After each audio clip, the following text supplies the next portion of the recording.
Dakta mtazamaji, tarehe 23 mwezi Juni mwaka 2021 na tayari safari ya Switch Adhuhuri imeshang'oa nanga. Yapo mengi tuliyokuandalia yaliyoibuka na kugonga vichwa vya habari.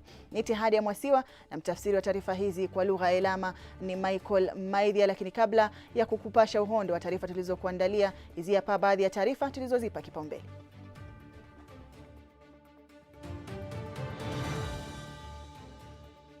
In the past, people had mainly trained on general agriculture, general food science, without focusing on the market.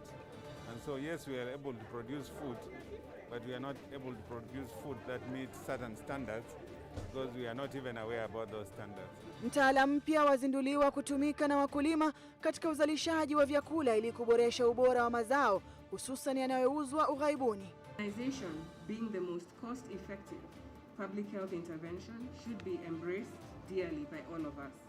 I appeal to my fellow leaders to mobilize resources to support immunization services at all levels and to encourage their communities to go for vaccination. Serikali yafanya maandalizi ya uzinduzi wa chanjo dhidi ya ugonjwa wa Ukambi na ule wa Rubella. Ukosefu wa usalama eneo la Babadogo waendelea kuwakosesha usingizi wakazi wa eneo hilo.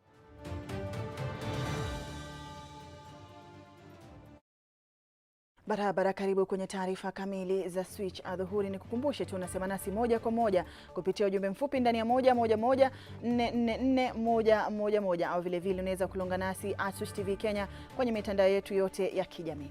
Na Wizara ya Afya pamoja na shirika la UNICEF imeungana na mashirika mengine ili kuzindua kampeni ya chanjo ya ugonjwa wa Ukambi na ule wa Rubella, shughuli ambayo itaendelea kwa siku 10, azma ikiwa ni kuwachanja watoto dhidi ya magonjwa hayo katika kaunti 22 humu nchini. Kaunti 22 ikiwemo Kilifi, Mandera, Baringo, West Pokot, Kajiado, Kisii, Bomet, Bungoma ni baadhi ya kaunti zilizo na idadi kubwa ya watoto wanaougua ugonjwa wa Ukambi na ule wa Rubella. The population at risk is greater than the birth cohort at 2.1 million compared to 1.5 million. And because these are children 9 to 59 months old, we have to speak for them and act on their behalf because this is a... Utafiti umeonyesha kuwa idadi ya visa vya ugonjwa wa Ukambi na ule wa Rubella vimeongezeka haswa baada ya ujio wa virusi vya corona. Gets to reach approximately 3.5 million children of ages 9 to 59 months over this period at an estimated cost of 800 million Kenya shillings. The campaign will involve more than 16,000 healthcare workers who will offer the vaccine at free of charge. Katibu kwenye Wizara ya Afya Masi Mwangangi amewahakikishia wananchi kuwa chanjo hiyo imethibitishwa kuwa salama kwa matumizi na binadamu, hivyo basi wazazi wajitokeze kwa wingi ili watoto wapate chanjo hiyo. Immunization, being the most cost-effective public health intervention, should be embraced dearly by all of us. I appeal to my fellow leaders to mobilize resources to support immunization services at all levels and to encourage their communities to go for vaccination. The government, as the custodian of health services, including immunization, remains committed to meeting its disease elimination targets. While pursuing this, government also seeks to ensure the safety of the population, and as such, all the requisite COVID-19 guidelines will be observed during the vaccination campaign. Kampeni ya chanjo hiyo zitakuwa kuanzia tarehe 26 mwezi wa Juni hadi tarehe 5 mwezi wa Julai. Nikiripotia Switch Adhuhuri, jina langu ni Saza Munga. Na kama njia ya kuboresha uzalishaji wa chakula nchini, serikali kupitia mashirika ya kimataifa pamoja na shirika la kupiga jeki wanabiashara wadogo wadogo imezindua mtaala utakaotumika na wakulima katika uzalishaji wa vyakula. Hii ni njia mojawapo ya kuinua ubora wa vyakula vinavyouzwa ughaibuni.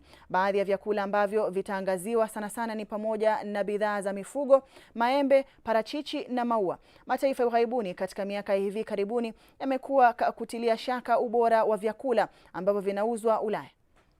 The ATVET program on food safety is basically to prepare the person who supports the farmer to be able to guide the farmer through good agricultural practices that will ensure that they are able to produce food that is safe and that is able to access the markets in Europe and also globally.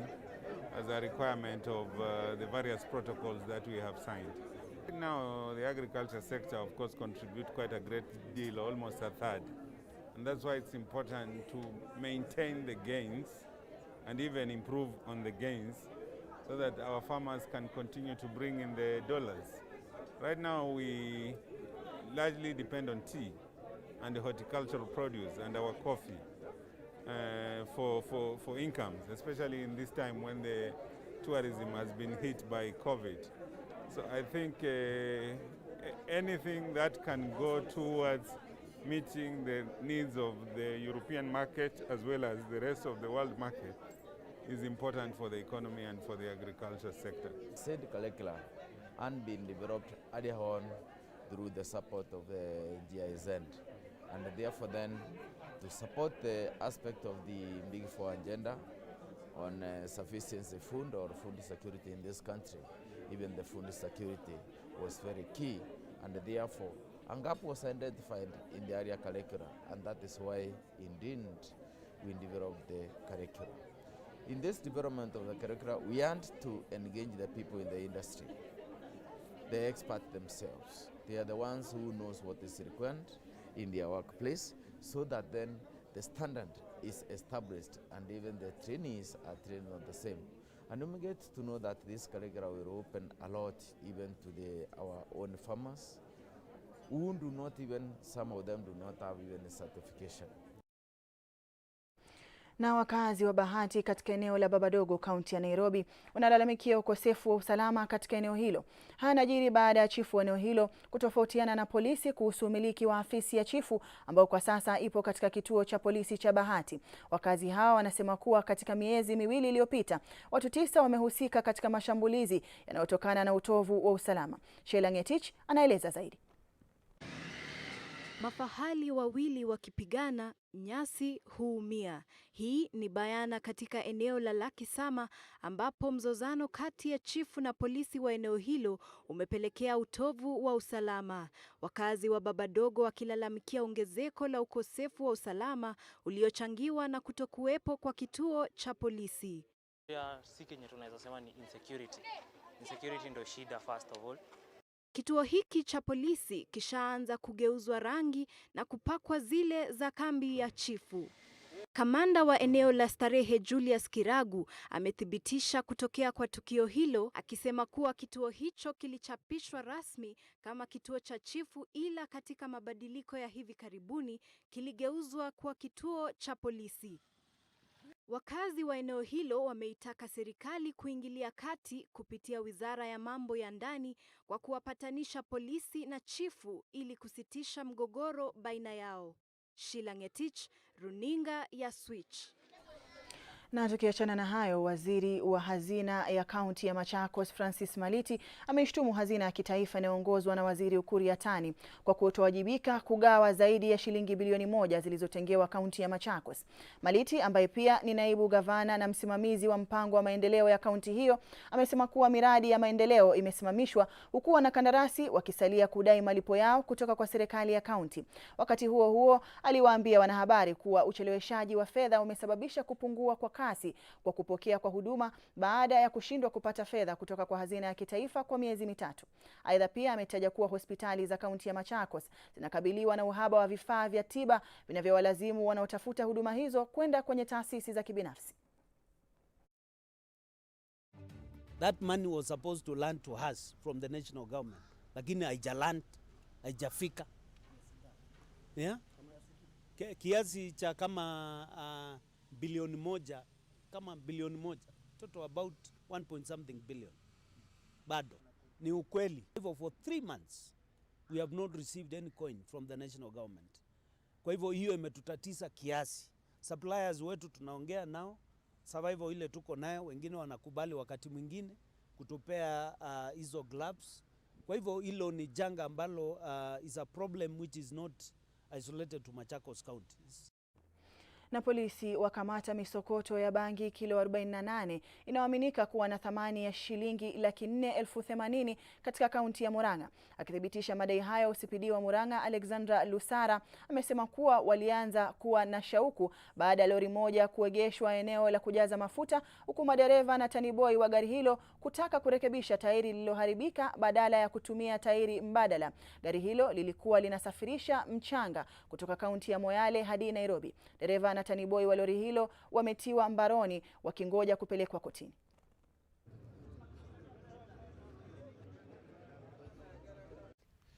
Today at around 3:30, we intercepted a lorry. It was traveling from Moyale heading to Nairobi, and it was carrying sand. So reaching at Kenol, it had developed a tire burst. When changing the tire burst, we discovered that they didn't want to place the spare tire. So we became suspicious and arrested the driver for a quick search to the spare wheel. When we opened the spare wheel, we got some substance likely to be bunk, 48 kilograms of a street value of 480,000 shillings. Mtazamaji, je, unafahamu ni hatia kwa mtengenezaji wa filamu au mtungaji wa maudhui mitandaoni kama vile WhatsApp kuchapisha maudhui yake iwapo hana leseni? Iwapo utapatikana ukichapisha maudhui bila leseni, utatozwa faini mtandao wako kufungwa. Haya ni kulingana na afisa mkuu wa bodi ya kukagua ubora wa filamu KFCB Ezekiel Mutu. Maudhui mitandaoni ndio imekuwa fasheni. Niko na ndizi 4, nimetoa 2. Nabaki na ngapi? Ndizi ni 4. If you're going to create material from your house using your phone or whatever gadget, and you post it on YouTube to be consumed by the public, as a matter of law, you are required to obtain a filming license. COVID-19 iliathiri uchumi wa Kenya. Wasipojua pa kukimbilia, walitafuta mbinu za kuishi, na walio na talanta walifanikiwa. Walijituma kwa uwekezaji wa kutunga maudhui ya mitandao ili kujipatia kipato. The guy who is doing furniture along Langata Road or along Gara or anywhere, that guy has a license. Baraza la uainishaji wa filamu nchini Kenya KFCB wamedai kuwa maudhui yote ya mitandaoni yaliyokusudiwa kwa umma bila leseni yanakiuka sheria. Lakini ni nini kinachorejelewa kama filamu? Anything audiovisual, it has sound, it has images. Anything within that gamut is the purview of Kenya Film Classification. Je, tuna maudhui yaliyokiuka sheria za jamii nchini? In fact, a lot of times nonsense, obscenity, matusi, uchafu, pornography, and now you want don't be touched, you are called creatives, we are the God's children. Hata hivyo, baraza hilo limeweka bayana kuwa idadi ya watu ndio itakuwa kigezo cha kujua iwapo utafuata sheria au la. If you have 100 YouTube followers, 200, 500, and you are exhibiting content that you have created in your house using your phone to 500, that is public. Je, mtu akiweka filamu zake katika mtandao wa WhatsApp? If you post even on WhatsApp groups and you amass sufficient numbers that can be deemed as public, that is film. If a public service vehicle mounts a screen and starts showing in the form of entertaining passengers, that is an exhibition. So essentially, if we decided to arrest you, we can. And there is nothing you'll do. The judge will jail you, the police will arrest you, because the law says no film or class of film. Anybody on YouTube, the day we start clamping down on you, you will start saying government inatuonea. Bodi ya filamu na uainishaji nchini Kenya imethibitisha kwamba ukiukaji wa sheria hii utatoa faini na kusitishwa kwa maudhui yako katika mtandao. Swali ni je, ni sahihi baraza hilo kuweka sheria hiyo wakati huu utafutaji riziki umekuwa mgumu? Mariam Jahid, runinga ya Switch. Naam, kutoka taarifa yake Mariam Jahid. Mtazamaji, nachukua pumziko fupi, nitakuwa narejea na taarifa zaidi muda si mrefu. Salia papo hapo.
Naam, karibu tena kwenye awamu ya pili ya taarifa za Switch Adhuhuri mtazamaji, na tutakuwa na mazungumzo hapa ndani ya studio kuhusiana na kukamilika kwa muda tuliopewa na mamlaka ya kukusanya ushuru nchini KRA wa kuwasilisha zile rekodi za ushuru. Je, sijui kama umewasilisha zako au la, lakini tutakuwa tunakujuza zaidi. Iwapo hujawasilisha, basi itakuwa hatamu yako ni ipi ama itakuwa hatia yako ni gani, na kama umewasilisha vile vile pia umuhimu wa kuwasilisha rekodi hizo ni upi. Lakini endelea kusema nasi moja kwa moja kupitia ujumbe mfupi ndani ya 111444111.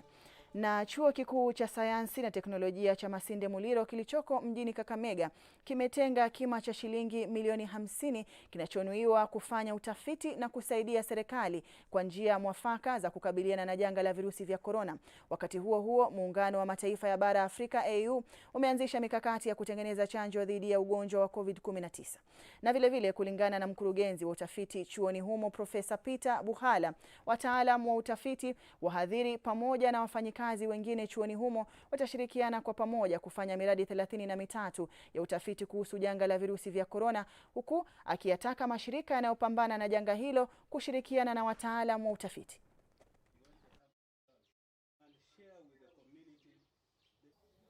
The university has put in place mechanisms to control the spread of COVID-19 in the university by putting measures that stop further spread within the university. For example, the university has put everywhere sanitation, water for people to wash. If you come into the university at the gate, you must be sanitized. They measure your temperature and they control distancing, for example, in classrooms, where students do not crowd in one place. So through the Department of Chemistry, the university actually produces enough soap.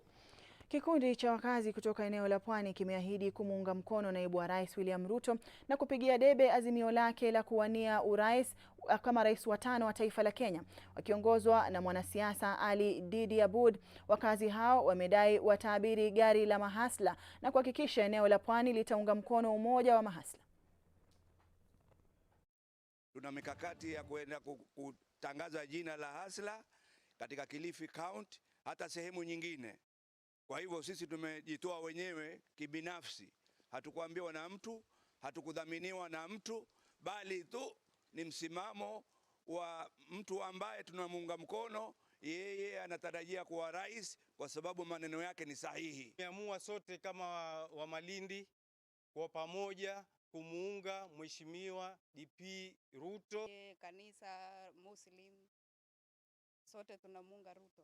Sisi tumeamua kwa mahaba yetu, hatukulazimishwa, ni mapenzi kama demokrasi. Una uhuru wa kutegua mtu ama chama ama watu wowote. Tumekuwa tukizunguka kwa shida na watoto wetu, wazee, vijana wetu na hata watoto.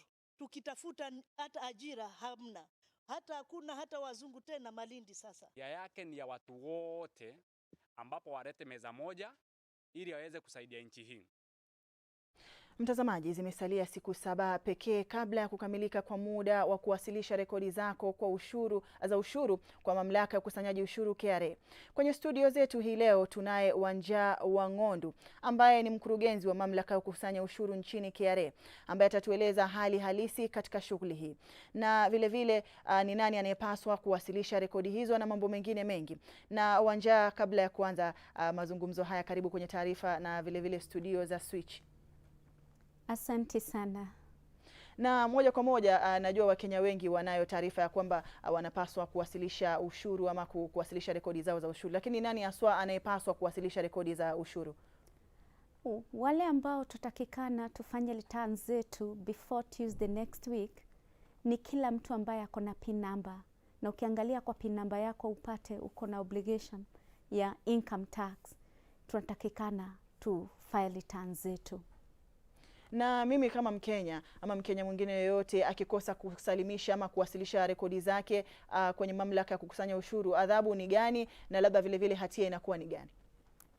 Basi tunasema ya kwamba kama wewe uko na PIN number na uko na income tax obligation, sana sana utakuwa na income ambayo inatoka kwa employment, mahali umeajiliwa ama kwa biashara yako. Tusipo file returns zetu kwa ule muda unatakikana tu file, kuna penalty. Na penalty iko na ya individuals ni shilingi 2,000 ama 5% of the tax that's due. Ile iko juu kati ya 2,000 na 5% of the tax that's due. Kwa corporates na partnerships, penalty yake ni 20,000 or 5% of the tax that's due. Kwa hivyo nawahimiza Wakenya wenzangu tuweze kufile returns zetu kabla ya next week. Na umetaja kwamba ni Wakenya wote walio na ile tunayoita KRA PIN ambao wanapaswa kuwasilisha rekodi zao za ushuru. Watu wanaishi na ulemavu, kuna mikakati ambayo mmeweka kama mamlaka ya kuwasaidia kuweza kuwasilisha rekodi hizi kwa urahisi? Hasa kwa watu wale ambao wanaishi kwa ulemavu, kuna exemption inakuanga kwa tax. Yani ile pesa huwa wanaan, kuna kipande, the first one 50,000 ambao hawalipiangi kodi wakati mtu ako na exemption certificate ambayo iko valid. Lakini tukienda upande wa filing returns, kila mtu anatakikana afile.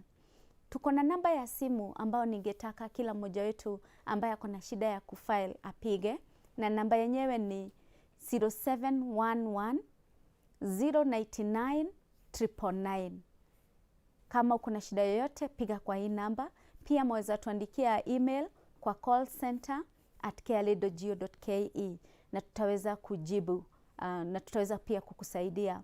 Na hasani pia ningetaka kuongezea, kama umeshindwa kabisa, pia umeshindwa kupiga simu, pia umeshindwa kufile, waweza tembelea ofisi yetu yoyote kwa Service Center na tutaweza kukuhudumia. Na labda kitu ambacho Wakenya wengi wanajiuliza ni iwapo hawatawasilisha rekodi zile, ni wakati gani ambapo watahitaji labda tuseme huduma za serikali na wakose kuzipata kwa sababu ya kukosa kuwasilisha rekodi zile za ushuru kwa mamlaka ya KRA. Hasa unaona ya kwamba kufile return ni one of the things that we need to do ili tuwe tax compliant. Wakati hatuja file return zetu inafanya tusiwe compliant. Kwa hivyo wakati unahitaji tax compliance certificate, na hii tax compliance certificate utahitaji sana sana kama unatafuta TEDA, kuna job zingine tukitafuta tunaitishwa tax compliance. Pia kuna services zingine kama kuregister kama clearing agent ama kuregister na bodies zingine, tax compliance certificate inahitajika. Tutakuwa na shida wakati huo, wakati tunataka hiyo certificate. Kwa hivyo ni muhimu kila mmoja wetu tuweze kufile return zetu before 30th of June. Na mbali na kuzungumzia malengo ambayo mnayo kama mamlaka ya ukusanyaji wa ushuru mwaka huu, tumeona bajeti ilisomwa na ilitoa malengo ambayo serikali inayo katika kukusanya ushuru na zile fedha ambazo zinatarajia kupata kutoka na kukusanyaji ushuru. Ni watu wangapi ambao wamewasilisha rekodi zao na ni wangapi ambao bado kufikia sasa?